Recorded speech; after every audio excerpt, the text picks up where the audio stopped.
once again to our special edition of Entrepreneurs and Fuego, where, and I have to read this, look, documenting your journey one digital footprint at a time. And I did that without glasses. That's pretty cool, right? That is pretty cool. You're an old guy, you need glasses. I'm going to give you a date.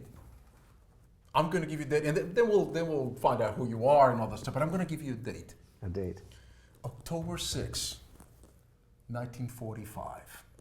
What happened that day? October 6, 1945. Is that when you were born? No, hell no, man.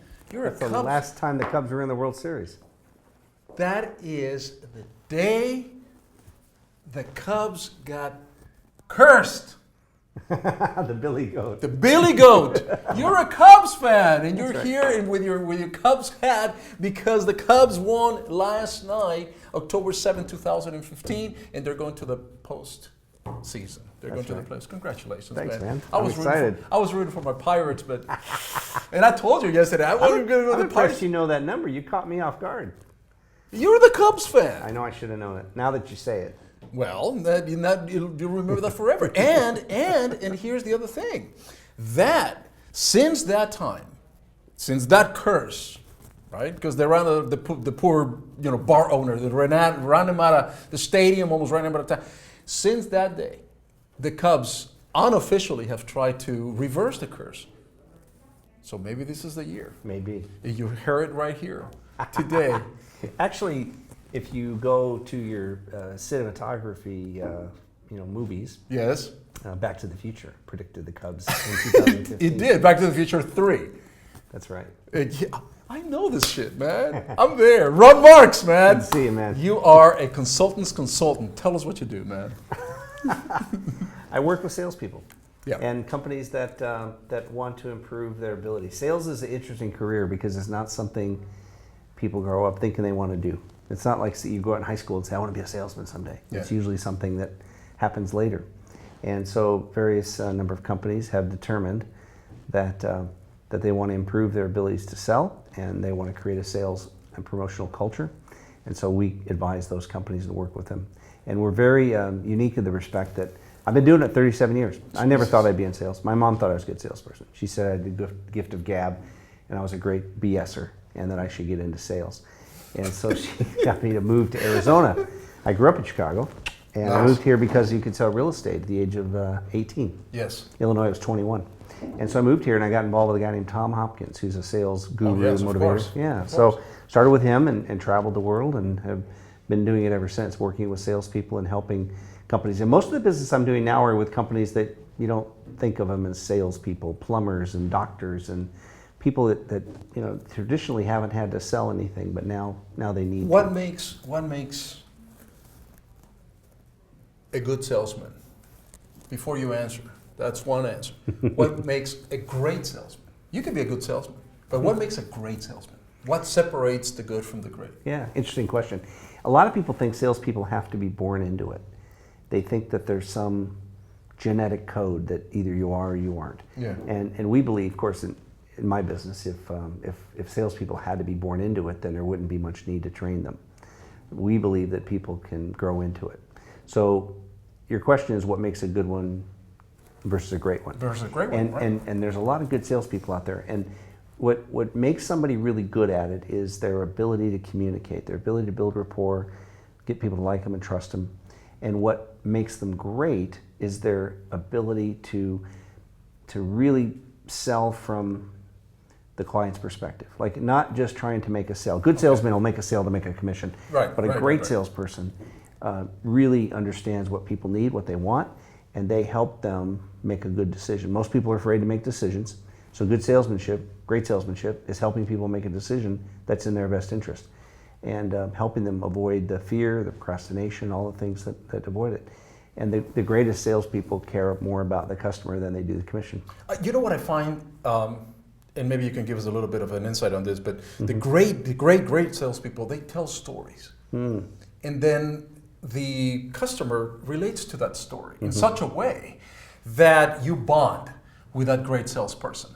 Somehow or another. We're bonding because I told you a story about the Cubs. And all of a sudden we have something in common. Although the Pirates lost yesterday, the Cubs played the Pirates.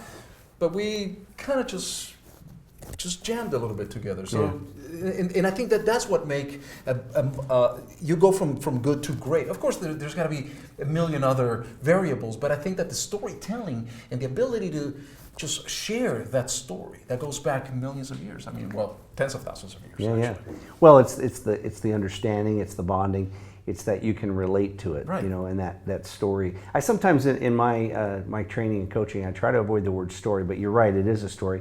But stories sometimes can be thought of as never, you know, they're never true. They're always fabricated. Right. And but really, it's an analogy or it's an example, and people can relate. They say, "I understand that." You share and you share something of yourself as well. And it's not the story where you go buy a car and the salesman goes, "Oh, you got to get that one. A great choice, by the way, Mr. Marks.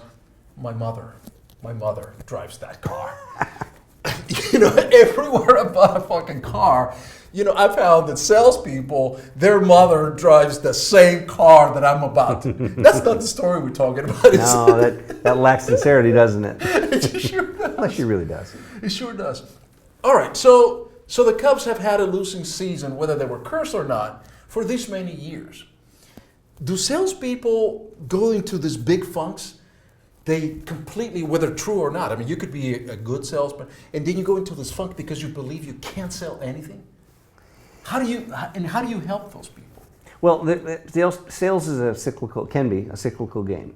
And it's a lot like, you know, I did a lot of work in the casino business, and there's only one game on a casino floor outside of poker, which is player-banked business, or player-banked game, that your knowledge, your ability affects it, and that's blackjack. Sure. You're knowing sure. when to double down, when to split, when to put in more money, affects the outcome of the game. And if you play perfect strategy, you can impact the game to make it less of a casino advantage. There's no other game on the floor that's like that. All of the other games are pretty much games of chance. Chance of chance, right. Yeah, so in blackjack, your skill matters, and it can affect it. Now, most people, unfortunately, don't play perfect strategy. They play drunk strategy, so they're playing whatever. But blackjack can be streaky, and sales is like that. You know, sales can be one of those things where you're doing really, really well, and the greatest salespeople understand that you keep applying the same strategy, that it's a numbers game. What you lack in skill, you make up in numbers. So when you're on a streak, you've got to just keep going. But when you're in that slump, you've got to get back to the fundamentals. You got to do the things, because too often people in sales, when they get off of their game, they tend to want to try erratic things. They want to do different marketing efforts, and they try to change what they know they should be doing because it's not working for them at that time. So staying focused, staying on the basics, that's what we try to get people back to. And sales can be like that. Of course, the best time to go on a sales presentation is after you've made one, right? After you've just closed one. Because customers, and this is the other thing in a slump, is that customers can smell commission breath. Like they can tell when you're trying to close a sale. So it works against you. And so that's why going back to the fundamentals and not thinking about it as much gets you back in the game. In 37 years in this business, surely you went through those funks. Mm-hmm. Other than trying to, all right, I got to get back to my basics because I know that works. What did you do other than that? I mean, and how did you process that in your mind? Because there's one thing, right? It's easy to say it, right? But how do you go back to your 1 and 2-year-old kids and to your wife who's like, so how did you do today, motherfucker? You know what I mean? So how did you shouldn't say that. Yeah. Well, you know, there's some wives that do. Yeah, well, you've got to do the numbers game, or you got to apply the numbers of it. I think too, the other thing that I found that really worked for me is to read and to listen to audio, motivational stuff. Like get off the news and listen to some of those classic Tom Hopkins, Zig Ziglar, Tony Robbins CDs, those types of things that really help you stay focused and stay positive. And then it's applying the numbers. You know, you got to talk to more people. If your ratio of closing is 1 from 10, and you get better at your skill, and now you can get 2 from 10, you don't just start talking to 5. You got to keep talking to the 10. You know, keep working it. It's a numbers game. It is. It's a numbers game. It's a numbers game. It's a numbers game in anything that you do, right? Yeah. You can't expect to make 10 sales calls and you're like, okay, I'm going to hit 50%. Yeah. Unlike the Cubs. What did they hit this year collectively? I bet I know that answer. I bet, you know their batting average? I have no idea what their batting average is, man. I don't know they know. won 97. They won 97 games. That's pretty good. That is pretty damn good. Yeah, that's good. Because, it's like baseball, right? You know you're going to lose 65, 70 games. Personally, you're going to lose those. But if you win more, just a slightly more than the rest, then you're going to make it to the next level. The same thing in sales. You know you're going to be turned down. You're going to have this freaking doors just slam in front of your face, right? But the winners is that counts. It's funny like baseball because it's one of the old sports you can get paid millions of dollars to be successful 3 from 10 times. 3 out of 10 times. Yeah, all you got to be is, and you're damn good 3 out of 10 times. That's right. You get paid millions of dollars. In your store, in your beautiful story, 37 years. What's the best story that you can remember that you had an influence to an entrepreneur, to a salesperson that came back to you and said, you know what, Ron, what you said to me, what you taught me, this is what happened, man, as a result of your lessons. Yeah. Did you ever have a story like that? Lots of them. I'm thankful, blessed that I have a number of ones. Probably the most successful. I love working with young people. And so I'm out. What's that? I'm out. You're out. Yeah, sorry, All can't right. help you. Yeah, you're an old guy. That's what I was saying. October 45 is your birthday. I love working with young people. And these are people who come through and they never thought they'd be in sales.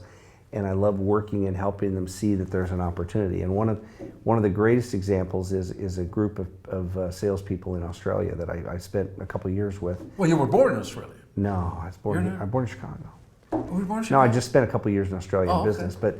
But what I did was I was able to work with this young group of people who, from scratch. And so the greatest stories are the ones where they come in, they don't know what they're going to do, and I'm able to help them create that success. And then later in life, you see them and they're getting married and they have kids and they've bought a house. And it's all because of the skill set that started, that ability to persuade. Because I believe sales skills are portable power. I'm working with a large retailer, automotive repair facilities.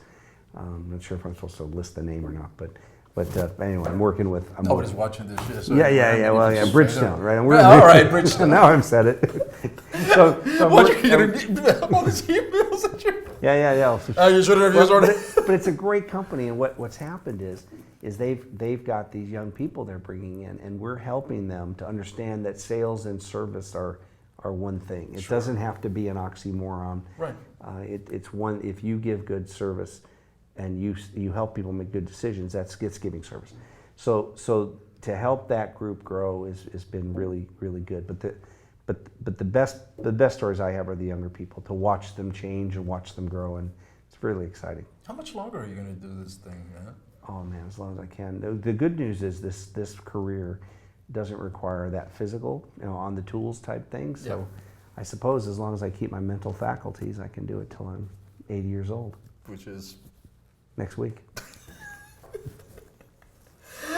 What I like about you is that, this kind of stuff. Okay, let me ask you a question. So if I wanted to be like you, what advice? Forget about it.